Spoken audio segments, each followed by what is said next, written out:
How's it going? Okay, I'm just kidding. Just kidding around a little bit. Alright. So, what's shaking, everybody? Obviously, it's me, Charla, from the Magic Cave. And today, we're gonna have a little bit of fun. I got a pretty good deck built around Klothys. This is obviously going to be a Gruul deck. Gruul decks are actually very, very strong right now in Standard, which is actually very surprising. I mean, Gruul decks are strong. Don't get me wrong. They're very strong. But when you've got the right pieces of the puzzle to complete it, it is awesome. So, as you can see, Klothys, I get so tongue-tied when trying to say her name. Indestructible, as long as your devotion to red and green is less than 7, Klothys isn't a creature. And at the beginning of your pre-combat main phase, exile target card from a graveyard. If it was a land card, add red mana or green mana. Otherwise, you gain 2 life and Klothys deals 2 damage to each opponent. Which is really good because obviously Gruul is really fast. So we want that damage hitting that opponent as fast as possible. Now, her mana cost is not bad. 1 green, 1 red, 1. So not bad at all. So, to see the pieces of this puzzle, I have 3 Arboreal Grazers. Now, I just want to say something real fast. I'm really going to miss these cards whenever Standard rotates out in September because War of the Spark will be gone. And Arboreal Grazers as well as Paradise Druids are like the big things right now for mana. And especially like keys with mutate decks. Like Paradise Druids are really good because as long as they're untapped, I mean, they have hexproof. But back to our Arboreal Grazer, he lets us put an extra land out onto the battlefield tapped. So turn 1, you're laying 2 mana down. So that's really good. And that really helps us ramp up to these other creatures and stuff in this deck. Now, I also have 4 of the Edgewall Innkeepers. Whenever you cast a creature spell that has an adventure, draw a card. So I do have several things in here that have adventure pieces from Theros. Not a whole lot. That's not what this deck is focused on. But it's mainly for the repeated things with the Lucky Clover, which is right here because it lets us copy it. As well as drawing cards to be able to get, more momentum. I also have 1 Primal Mont. That's all I do have currently. I don't have any other wild cards to be able to redeem for these. And of course, they have to be rare, The good cards, they're always rare. or mythic. So target creature you control gets X plus X until the end of turn. Then it fights up to 1 target creature you don't control. Now, I was going to put 4 of these Domri ambushes in here until I realized I only had 2. So, to kind of make up for it, I added 1 of these Primal Monts. I mean, yeah, you can't have everything, so here it is. 4 Rimrock Knights lets us get a target creature +2/+0 until the end of turn and attack. The only thing is, the little guy here, he can't block. But it's 3 damage as long as nobody blocks it. So, Paradise Druids, these are good just for pretty much mana. So that we can get up to the bigger things in this deck. Binding of the Titans. Now, I went back and forth on putting this in this deck, but it's a good card because it combos very well with Klothys. Now, as you remember at the beginning, whenever I was zoomed over Klothys here, she says, at the beginning of your pre-combat main phase, exile target card from a graveyard. Alright, so whenever we have this, each player mills 3 cards. We could get lands, we could get planeswalkers, we could get creatures, sorceries, instants, whatever have you. So, if we don't exile those, you know, by step 2 on the saga, then we'll get to take out those others with Klothys. So these are really good with the third step on the saga with returning target creature or land card from your graveyard to your hand. So this is a actual good perk because if something happens that you maybe don't have Klothys in your hand and you mill her, then you get to bring her back to your hand. So that's always good. Once again, I have 2 Domri's Ambush. Puts a +1/+1 counter on target creature that we control. Then it fights. It deals that much damage to creature or planeswalker. Then, of course, the Lucky Clover, so we can copy those instant or sorcery spells with the Adventure. Bone Crusher Giant, good for damage. And also, he's a pretty big creature for 3 mana. He's a 4/3, and whenever he becomes the target of a spell, then it deals 2 damage to the spell's controller. So really, really good. We have our Lovestruck Beast. These are good whenever you have the Lucky Clovers out to be able to copy the sorcery ability with creating a 1/1 white human creature token. So we could get, if we have 3 of them, then we would get, obviously, what would it be? 3? 1, 2? Yeah, something like that. No, 6. Get 6 of them. So, yeah, pretty good. Rhythm of the Wild. This is a good card. It's a good enchantment. Creature spells you control can't be countered. Especially when you're facing off with blue decks. Because obviously blue has a lot of counters in it. It's good to have. Because you've got some pretty valuable cards in this deck that helps make the pieces of the puzzle, So if you don't have one, then chances are it's not going to play out the way you need it to if something's already in your graveyard because it was countered. So these are awesome. 2 Questing Beast. Actually would have liked to have 4 of these, but you can only have what you got. So 2 of the Questing Beast it is. 3 Quartzwood Crashers. Now, these cards are awesome. These cards actually, I don't think had a lot of perk when they first were released in Ikoria. You didn't see a whole lot of people playing with them. So, when you don't see a whole lot of people playing with a card, you don't really think that it may be the best card. But then once that one person starts playing with them, everybody tries to jump on that bandwagon. You all know what I mean. With different combos or whatever it may be. So, for 1 green, 2 red, and 2, the Dinosaur Beast is a 6/6 with trample, and whenever 1 or more creatures you control trample,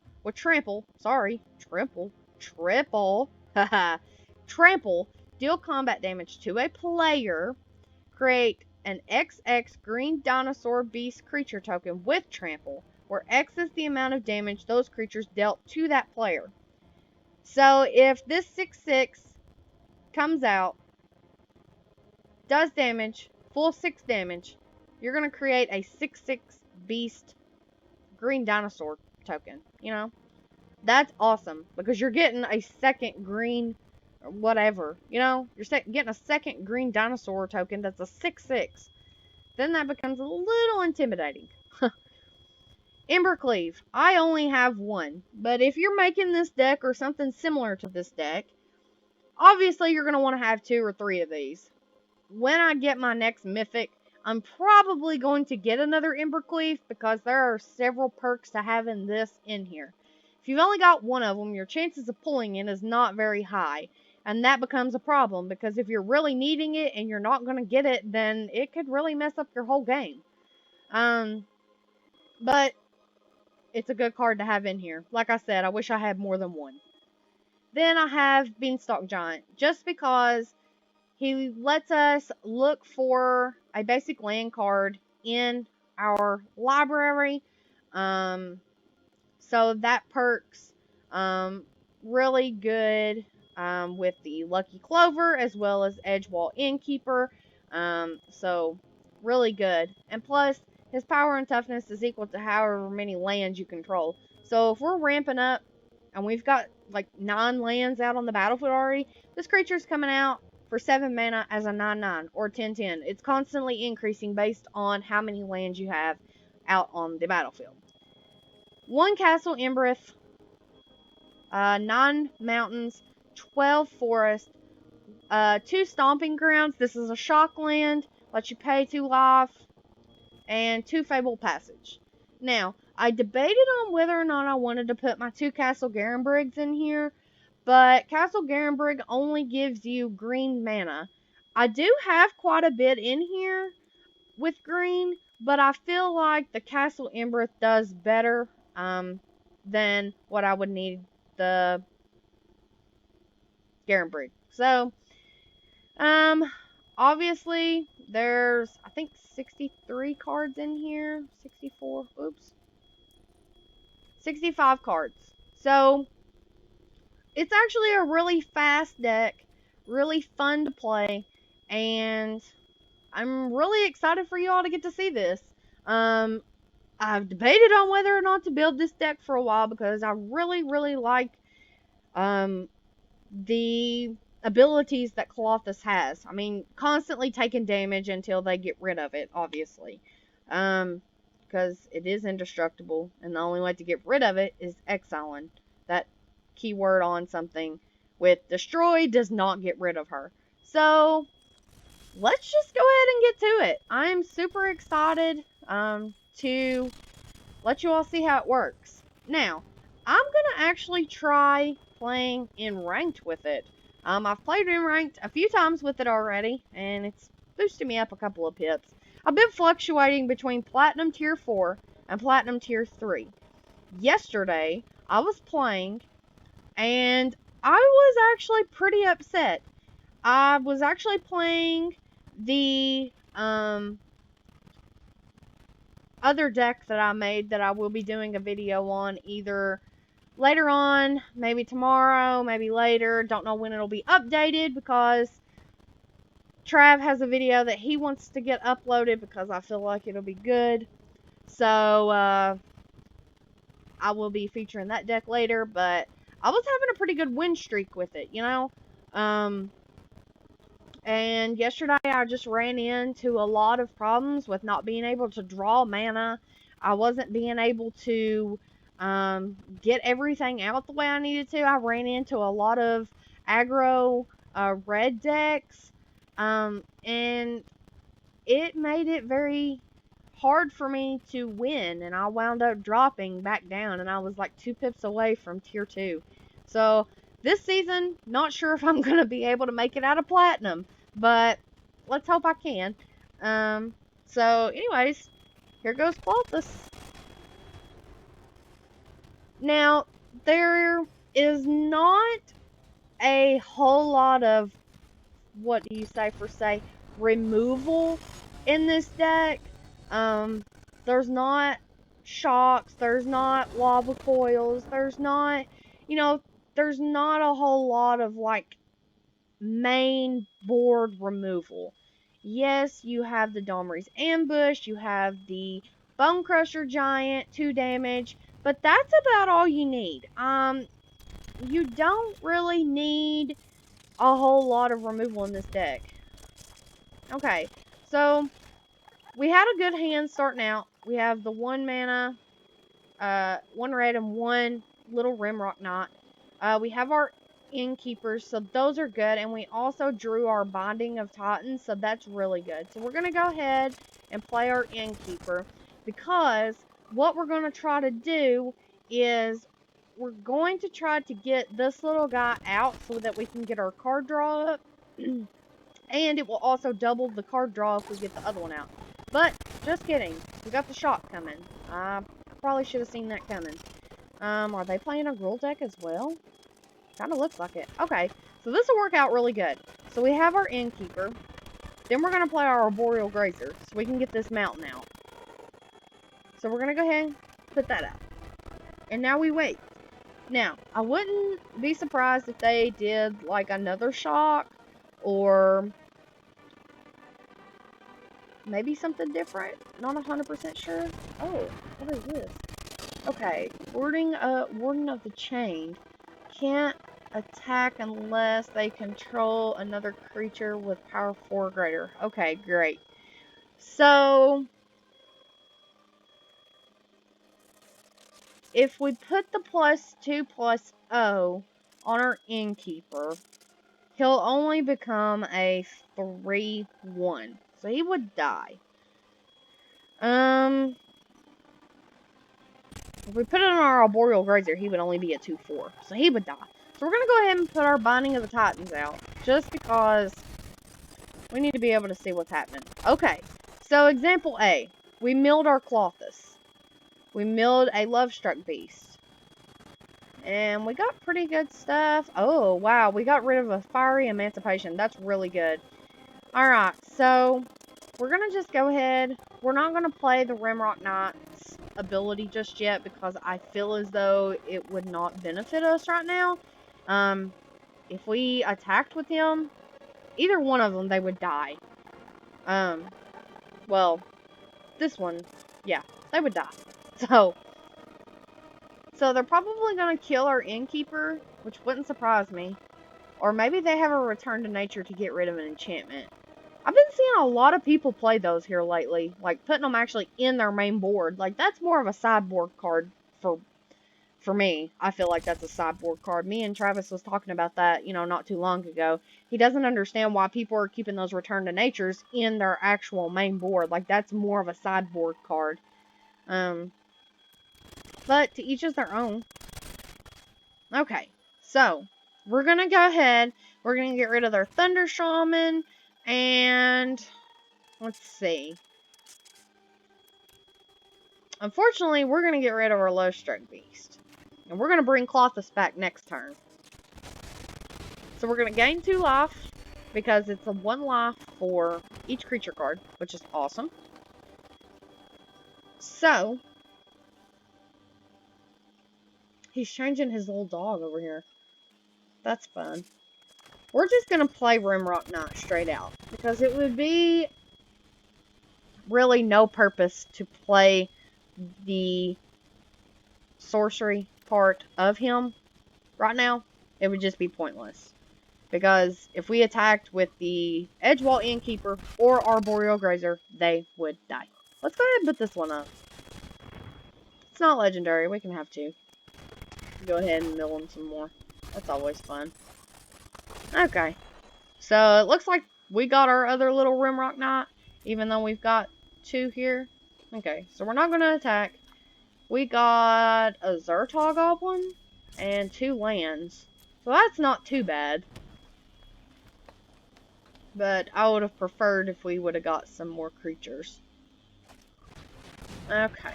So now this guy's going to be able to start attacking. Because, obviously, he controls a creature with power 4 or greater. And he is not attacking. That's great. Okay. So we're going to get rid of him. And we'll get rid of...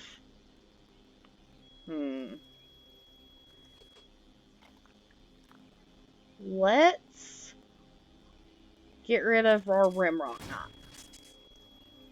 Now, we're going to return Klothys back to our hand.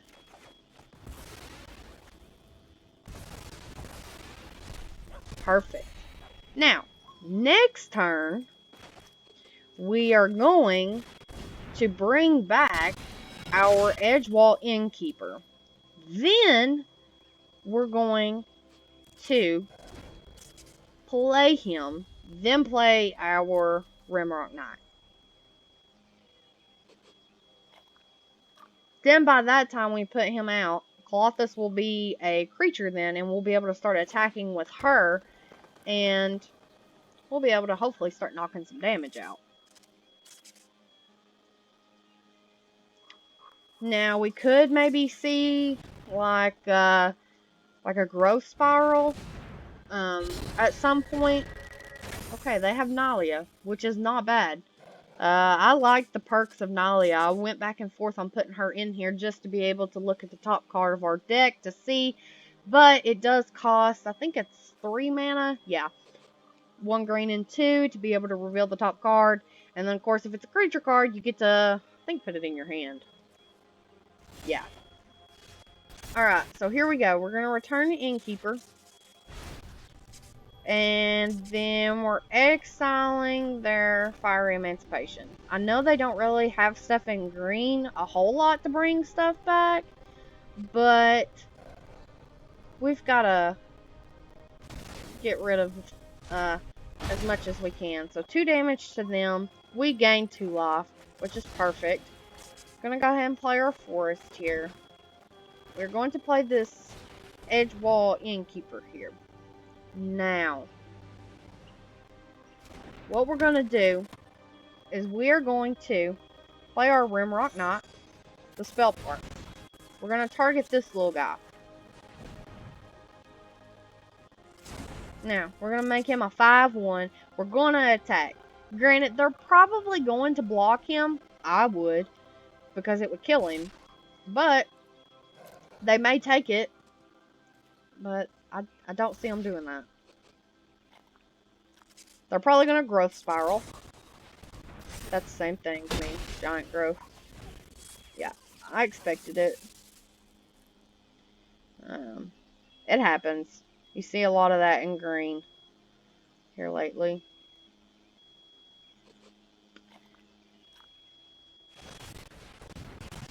Okay, 3 damage to our Arboreal Grazer.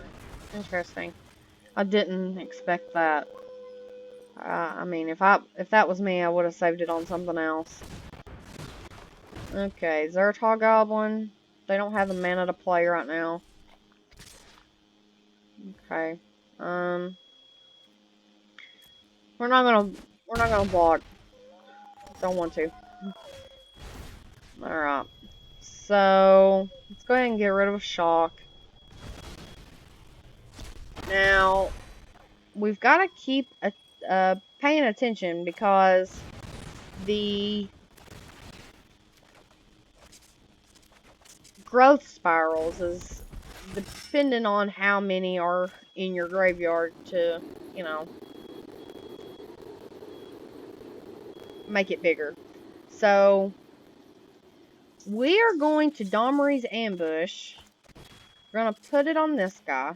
Then we're going to target him. And we're going to kill him. Perfect. So now we're not going to attack, obviously, because we can't, but we did get a +1/+1 counter on our Rimrock Knight. So they've got a Zertog Goblin in their hand. Oh, wow. Okay. Interesting. I expected that Zertog Goblin to appear. Okay. Let's go ahead and get rid of this.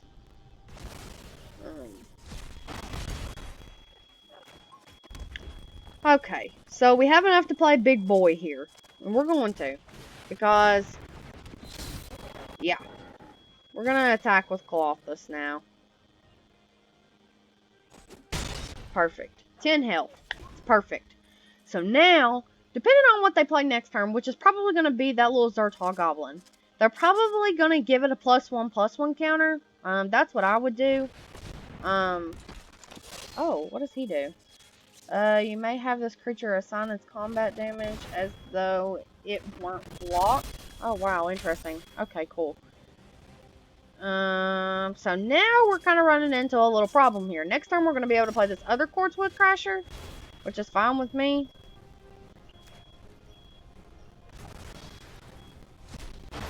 If we can keep the damage going with Klothys, we'll be okay.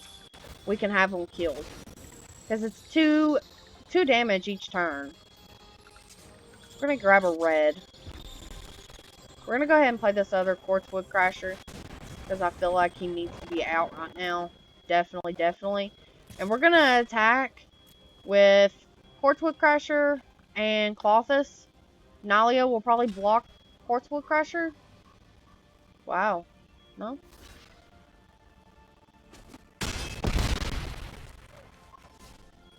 So, that's That's good.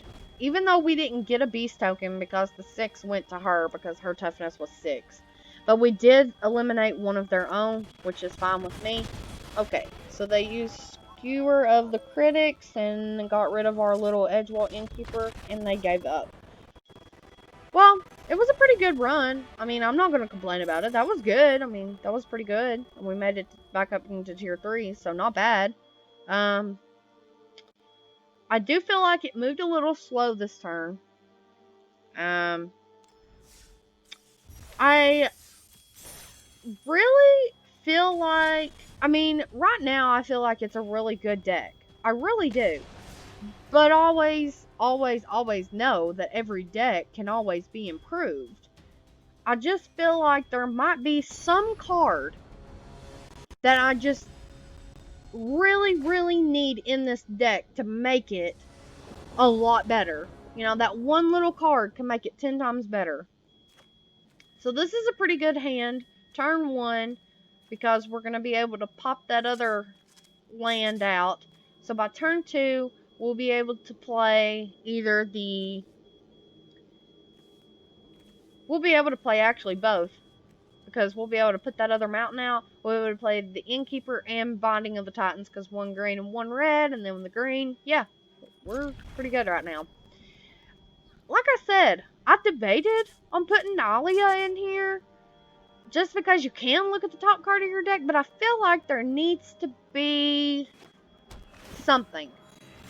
Okay, so they've got blue-black, which means they're probably Surveil. And they're going to probably look at our hand, probably either next turn or turn after, depending on if they play a dual land or whatever. But they're probably going to do Thought Erasure on us.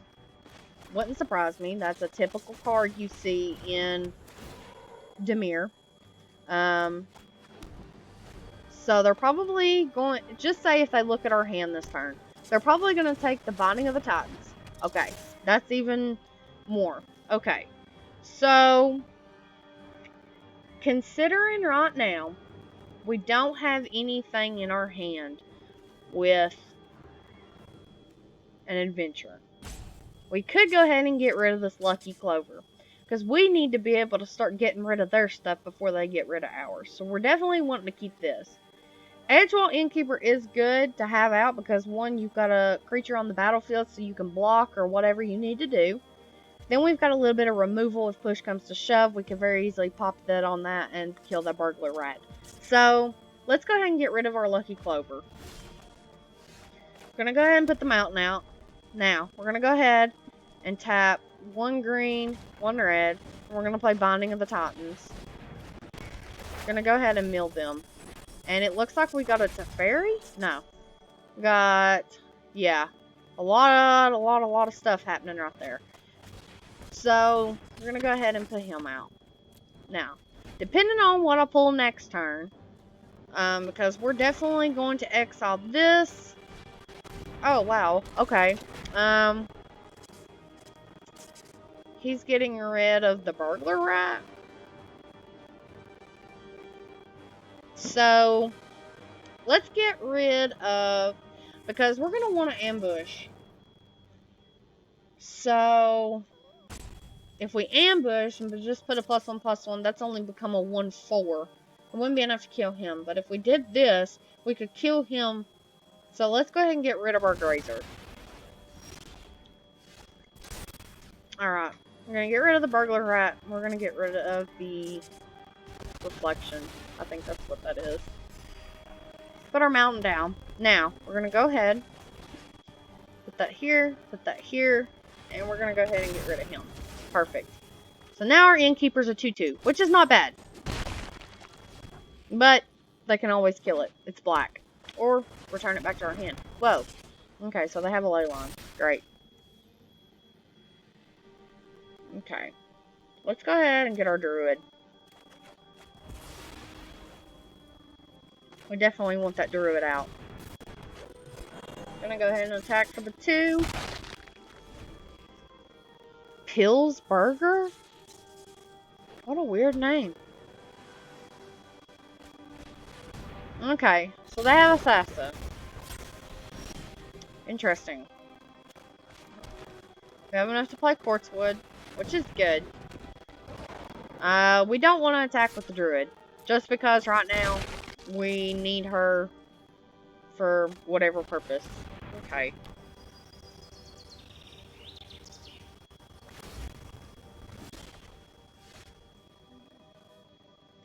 Alright, so they do have 2 mana open. Blue, black, and a blue. So that's enough for an unsummon. That's enough for a counter.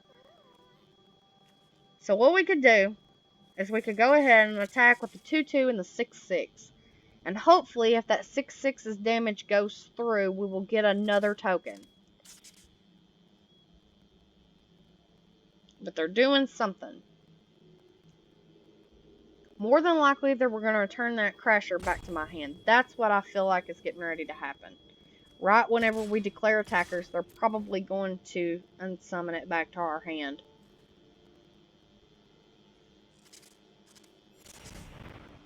One blue. Okay. They've got something. I could go ahead and play the sorcery part of this and go ahead and get us another land out. Let's go ahead and grab us another mountain. Push comes to shove. Doesn't matter. It's always good to have the mana. Oh, wow. And they gave up. Wow. That deck was moving good, you know? I feel like maybe the opponent had a slow start, but who knows? You know? Who knows?